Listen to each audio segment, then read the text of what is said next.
faly magnano mbala tsara antsika jiaby mbola manjoy ny radio fagniry amin'ny fotoagna azo ety. Misy fandaharagna tsotsotra arahiny fampianaragna ataon'ny monseigneur l'archevêque Benjamin Marc Ramarson momba ny andro ankalazagna ny fetiny Masindahy Vincent de Paul ny anty izay sady managna tantara nampiavaka azy eo agnivon'ny fiangonana katolika magneran-tany no koa managna anjara toeragna manokana amin'ny tantarany Madagasikara. Arahitsika ny resadesika arahiny fampianaragna ataon'ny évêque. Yatinami Madagasikara nanevasana mileu missionera Sanitunda nevangeli yetu aminusina yetu yetu amina Isa Yesu Kristi. Monseigneur ny anty 27 septembre ankalazagna manokana ny Masindahy Vincent de Paul mpiaro faharoe any Madagasikara. Keteny avy aminao amin'ny mary amandreny voalohany ianao agnivon'ny fiangonana katolika atao agnatin'ny archidiocèse navaritra momba hoe nagnino i Masindahy Vincent de Paul no loso mpiaro faharoe any Madagasikara. Misaotra anareo ao amin'ny radio faniry, misaotra anao manokana mademoiselle Irina mametraka an'izay fanontaniana zay. Fandrindra moa miatrika an'izao zava-misy maro sy mifamaofao eto amin'ny firenensika izao ka mampitodika asika bebe kokoa amin'ny Andriamanitra izay izy no loharano sy fototra ny fiadanana ary miandrandra an'izay fiadanana sy fandriam-pahalemana izay sika ho an'ity tanindrazasika ity ka manana anjara manokana ireo olomasina mivavaka ho ansika sy hoe mivavaka amin'ny olomasina isika fa izy ireo izay raha aminsika dia mivavaka ho asika ka raha izay koa i Masin'i Maria ka i Masindahy Vincent de Paul maninona izy no mpiaro faharoan'i Madagasikara ka mahatonga n'ity andro an'io ty eran'i Madagasikara fankalazana. Eo aloha dia manao entre parenthèse kely aho manao fampianarana liturgie amin'ny karazan'ny fankalazana sy ny fahaserovana. Misy zavatra anankitelo tokony ho fantatra sika amin'ireo fetin'ny olomasina. Misy ny atao hoe fety azo saroana dia hitasika amin'ny boky ny sorona masina moa zay na ireo mpanao liturgie. Azo saroana zany hoe sy voatery zany mahasiary ho azy fa mitohy ny vakiteny, mitohy ny fankalazana amin'ny andavanandro taona satria ny mandavataona dia fandaliana-pinoana no tena izy. Dia misy ihany koa ireny fety fahatsiarovana izay azo atao ny mamaky ny tenin'Andriamanitra na tsy azo atao ho an'ireo zatra mikirakira ny boky ny sorona masina dia mahita hoe M rehefa mahita hoe M menamena dia dikan'izay sy maintsy vakiana ny tenin'Andriamanitra. Na izany aza raha tiana ny pretra ny anohy fampianarana mitoya amin'ny mandavataona dia azony ataony mamaky ny mandavataona. Fa ny fankalazana kosa solennité dia sy maintsy vakiana ny tenin'Andriamanitra voatondro amin'izay solennité izay. Dia anisan'izay moa ny mpiaro faharoan'i Madagasikara. Dia misy ihany koa ny fankalazana manetriketra. Dia io zany sady misy voninahitra no misy zao mino. Entre parenthèse moa iny ararotina ny fotoana tahaka izao anaovana ny fandaliana-pinoana amin'ny liturgie. Fa mpiaro faharoa ary Madagasikara i Masindahy Vincent de Paul satria izy no nandefa missionnaire voalohany indrindra rehefa nangatany propaganda fide zany hoe any Roma mikarakara momba ny fitoriana ny vaovao mahafaly eran'izao tontolo izao, propagation de la foi zany. Ka nangataka ny fikambanana voanaoriny Masindahy Vincent de Paul tamin'izay fotoana zay dia ny congrégation de la mission satria raha voananorina ny fikambanana i Masindahy Vincent de Paul dia niriny ny ireo mpikambanao ho missionnaire zany hoe mpitoriny ny vaovao mahafaly ary dia zay no natonga ny congrégation de la mission araky ny targetrany Saint Vincent de Paul naka lay teny ao amin'ny lioka toko faefatra andininy fahavalambin'ny folo hoe ato amiko ny fanahin'ny tompo ny ray na itoro vaovao mahafaly amin'ny malahelo. Eto moa dia manao entre parenthèse faharoa dia sinona zany fa ny évêque malagasy voalohany amin'ny archidiocèse-ny Antsiranana Diego Monseigneur Seona dia naka ho tarigetra-piainany ihany koa io lioka toko faefatra andininy fahavalo ambin'ny folo evangelizare pauporibus missit me, izay midikany amin'ny teny latina. Ka rehefa nanorona ny fikambanana ary zany i Masindavy Saint de Paul dia misy antony roa inantony anoronana ny fikambanana dia le nilazaisika teo itory ny vaovao mahafaly amin'ny malahelo amin'ny mahantra satria tamin'izay fotoana zay ny vangongo teo amin'ny atanàn-dehibe ny akamaroan'ny pretra ka sisy nandeha tany ambany volo itory ny vaovao mahafaly dia izay zany ny pretra izay ny foroniny andeha itory ny vaovao mahafaly. Ny faharoa dia satria ireo pretra maro ireo dia sy nahazo fiofanana misy ka tamin'ny concile de Trente tamin'ny taonjato fahenina amby folo io dia nanapa-kevitra ny concile hoe mila fanabeazana sy formation izay miofanao amin'ny pretra satria sy ampy ny fiofanan'izy ireo. Dia izy zany namorona ny seminaire voalohany napisy ny fiofanana ka tao amin'ny trano anankiray atao hoe Saint Lazare ao Paris zany no nanangonany anireo izay te manam-pandriana ho pretra. Io zany ny seminaire voalohany marina sy nandritra taona maro ohatrany atao amin'izao fotoana zao fa nanome fiofanana izy. Ny antony koa dia satria natsapa ny olona fa indrindra ny resaka kofesy dia sy nahay nampikofesy ny pretra tamin'izay ka izay ny nolofosany voalohany nampianatra ireo izay miofanao pretra ahay amin'izay afantatra n'izay sakramenta ny kofesy izay. Ka tao amin'ny Saint Lazare ireo nipetraka ka izay ny natonga ny pretra nangoniny Vincent de Paul ho lazariste. Ny olona zany ny anso hoe lazariste tahaka ny tany Korinto tamin'ny fiandohana ka natonga ny olona hoe ny anso ho kristianina ireo mpanaradia any Kristy. Kereto zany nansona hoe lazariste satria ao amin'ny trano misy anaran'ny trano Saint Lazare. Ka tamin'isan'ireo mpiofana ireo zany mbola velona i Masindavy Saint de Paul no naniraka ireo missionnaire aty Madagasikara. Almeras ny anaran'ilay mpitarika an'ireo missionnaire dia niasa taty izy nalefa tao Fort Dauphin satria tao Fort Dauphin tamin'izay arak'izay anarana zay zany Dauphin io zany lay mpandimby ny mpanjakan'ny Fransa tao no toerana tobiny ireo maramila izay hiaro ny lalana makany Inde satria any Inde amin'izay ny toerana famokarana. Ka tao zareo zany ireo lazariste voalohany zany no sady nikarakara ara-panahy ireo maramila tamin'izay no nitory ny vaovao mafaly teto Madagasikara. Indrisy sy naharitra moa izy ireo noho ny toe-pahasalamana satria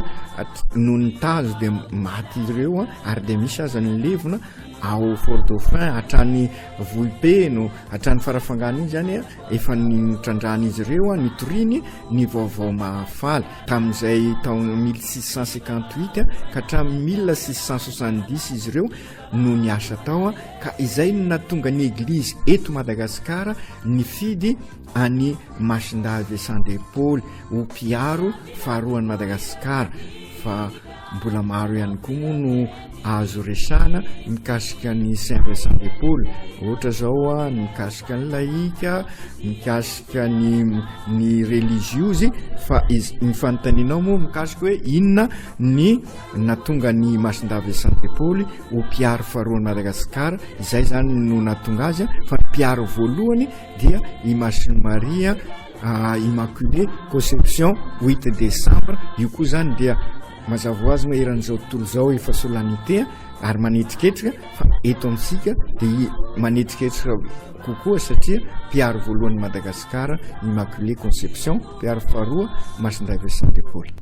zay mitsy tiako agnapitragna fanontaniagna monseigneur ankoatran'ny fikambanan-dreligiosy misy fikambanan'ny laïka magnaraka na koa hoe miaigny io toe-pagnahy niaignan'ny masinday Vincent de Paul ie sy maintsy atomboka asika ngamba ny ara-tantara nilaza teo hoe 20 janoary 17 io zany no azo lazaina fa vaty fezoro ho an'ny fikambanana rehetrarehetra na oriny Saint Vincent de Paul. Inona ny zavatra niseho tamin'izay ny 25 janvier dia fankalazana ny fibebany masinday Paul dia nanao toroteny tao an-d'église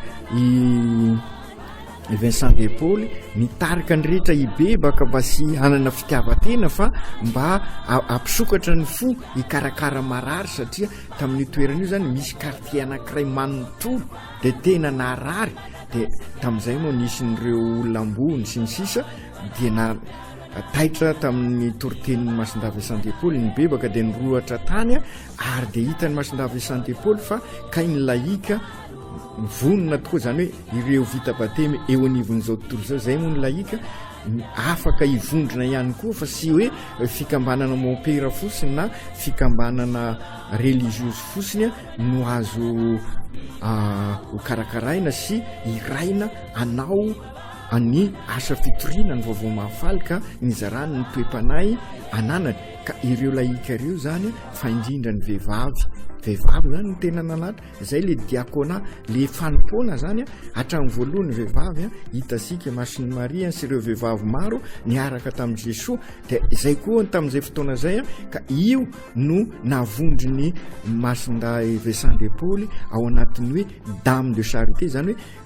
olona ambony izy ireo kanefa vonona maneho fitiavana amin'ny fanompoana dia ireo zany no fikambanana laïka voalohany eran'izao tontolo zao. Mbola misy io hatramin'izao na dia efa 100 taona taty aoriana ary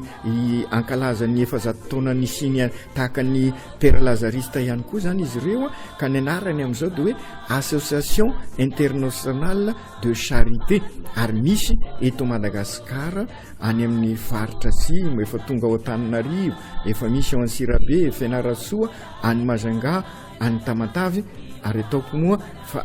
afaka izoro eto amintsika eto io no fikambanana laïka voalohany matoa misy zany ny firohotana amin'izao misy ny fikambanana masina isan-karazany dia io dame de charité io ny fikambanana laïka voalohany fa io dame de charité io anefa noho izy amin'ny toerany amin'ny hoe ambony sy ny asany sy ny andraikitrany eo anivon'ny fiarahamonina dia sy afaka tena miatrika ny fikarakarana andavanandro an'izay mahantra sy ory sy marary satria besaka ny fahantrana tamin'izay besaka koa ny aretina mifindra sy ny sisa miady koa tamin'izay dia tena namely ny insécurité eo ihany koa dia hitan'ny Saint Vincent fa sy araky nyreo dame de charité ireo zany manatanteraka an'izay ka nitodika tamin'ireo tovavy izay nahita ny dame de charité niasa kanefa tovavy any ambanivohitra ka manam-pandriana koa nefa anompo ny namany anafaka ny namany izay voafatotry ny ngeza maro isan-karazany any ambanivohitra ka nanatona ny Saint Vincent ka ireo tovavy ireo no nentin'ny Saint Vincent tamin'ireo dame de charité ka anisany niangaviany tamin'izany i masivavy Louise de Maria dame de charité izy io zany no namorona ny fille de charité ka tamin'izay fotoana zay raha tovavy te hanokatena anao voady dia sineken'ny eglizy ivezivezy ty ivelan'ny sony satria ilay voady zany dia midika hoe efa mafoy an'izao tontolo zao manontolo ka any amin'ny monastera mihiboka zany no anjara toeran'ireo vehivavy efa nafoy amin'ny fanokana tena manao voady zany hoe izay manao voady rehetrarehetra zany dia sy mainsy any amin'ny monastera fa ny ty ivelany zany sisy manao voady dia teo zany no nahita tetika entre guillemets moa zany satria fohy ny fotoana ka sy afaka ivalaparana nafany ny ala tamin'ny droit canon ka inona ny nataony isa-taona zany manavao voady ireo fille de la charité ka noho izany sy voafatitra satria sy manao voady mandrakizay fa isa-taona no manavao na de efa manokatena mandrakizay ao am-poanao aza dia avozinao isa-taona de izay zany manavaka ny ireo fille de la charité ka miasa eo anivon'izao tontolo zao ireo fille de la charité ireo asika am'izao sy manaitra asika mahita masera miasa eo anivon'izao tontolo zao fa matoa zany nisy ireo masera zay manao voady am'izao fotoana zao satria mivoatra ny ao amin'ny eglizy zany hoe ny finoana sy miova fa ny fahazahoana an'izay finoana izay sy ny fivelomana azy no mivoatra ka ahitasika am'izao masera misy mihiboka izay ny atao hoe contemplative misy ny masera atao hoe active izay hitasika ety ivelany ireo active ireo zany dia vokatry ny izay fahasoavana manokana nomen'Andriamanitra ny Vincent de Paul ka nafany nanorona anyreto fikambanana fille de la charité reto dia avy amin'io zany no nampisy ny fikambanana religiozy zay sy miobo de misy ihany koa moa mbola misy fikambanana tateorina fa mivoatra koa moa ny fivelomana an'izay toe-panahy zay ary indrindrindrindra sara no manamarika fa ao anatin'io fille de la charité io zany nisy masera anankiray sy fantatr'olona izy tamin'ny fahavelony nisy ehony Masiny Maria ka nanambarany Masiny Maria mission manokana mission anankiroa dia voalohany tamin'izay fotoana zay nisy be deaibe ny aretina nisy ny ady ary mikorotana izao tontolo zao ka i Masiny Maria zany nisy eo taminy ka nanome hafatra hoe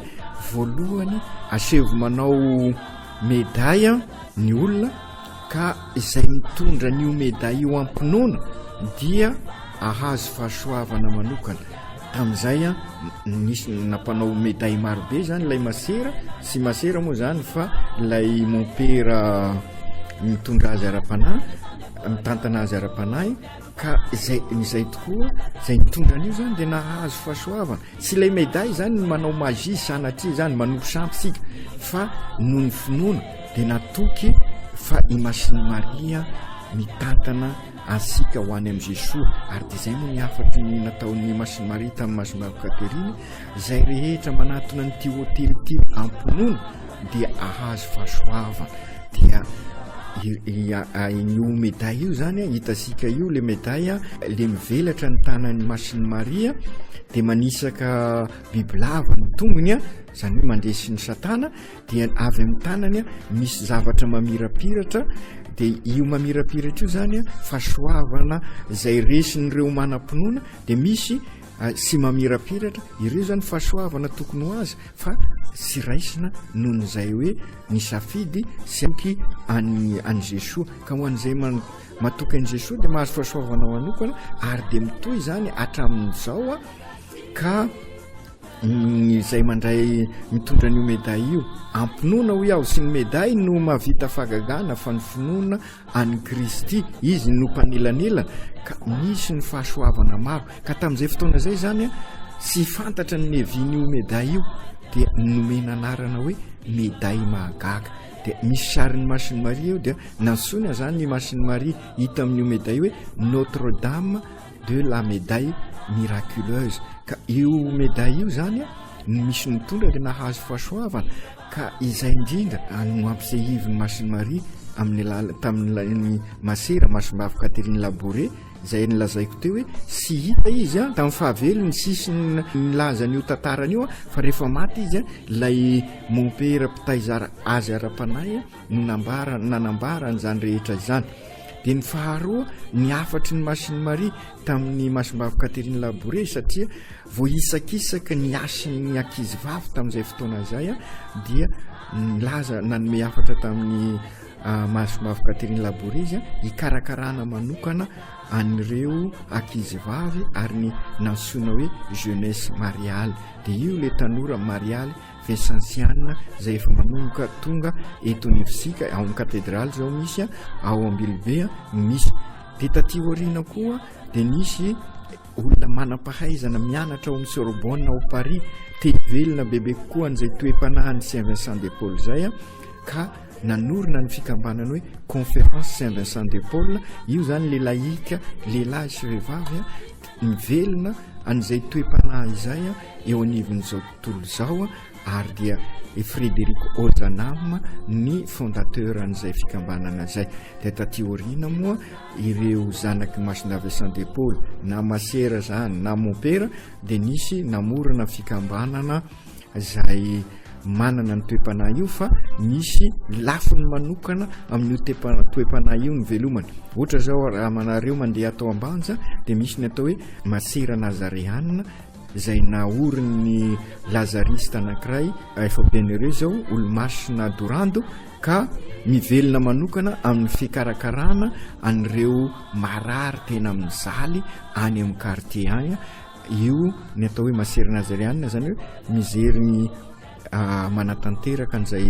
fivelomana ny fanompona zay eo anivon'ireo marary tena mizaly sisy mpikarakara any amin'ny quartier efa ao ambanja izy ireo. Dia eto moa eto mpamaranana dia maniry sika zany zao amin'ny fankalazana n'io fahefazato taona niorenan'ny fikambanana lazarista io mba ho tonga ty izy ary dia efa nandalo taty amintsika moa izy irisika amin'ny paroasy vaovao eo mahavokatra no ipetrahan'izy ireo. Ary ny masera Ursuline moa anampy ny masera Fille de la Charité du Sacré-Cœur de Jésus de Maria dia fantatra sika fa amin'ny 9 octobre izao izy ireo no apetraka. Zany no vaovao fizarana amintsika amin'izao andro fankalazana any Masinday Vincent de Paul zao ka izy ane ivavako nyty tanindrazana sika ty adiny kokoa efa namanga sika taty ny Fille de la Charité ka irisika izy mba hipetraka ty eny amin'ny paroasy izay irisika ho vaovao ao Ambilobe. Ka io anaran'ny paroasy ao Ambilobe io dia Notre-Dame de la Médaille Miraculeuse, zany hoe lay église vaovao ery amin'ilay dama ao Ambilobe ka ambany fiarovany Masiny Marie azaina amin'ny Médaille Magaga. Ary ao koa no irisika itoerana sy iasany ireo Fille de la Charité zanaky Masina Vincent de Paul zay nisy any Masimbavy Catherine Labouré lay nisehoany Masiny Marie nitantarasika teo. Zany ny vaovao ary dia angatasika fahasoavana manokana amin'Andriamanitra amin'izao andro ankalazasika ny fetin'ny Masina Vincent de Paul zao. Mankasitraka anareo radio Faniry. Masina Vincent de Paul yanana malakasi yanao biar farua anima takasikala. Masina Vincent de Paul biar faru anima takasikala. Mi baba uanai biar anai malakas mi baba uanai. Masina Vincent de Paul biar faru anima takasikala. Mi baba uanai biar anai malakas mi baba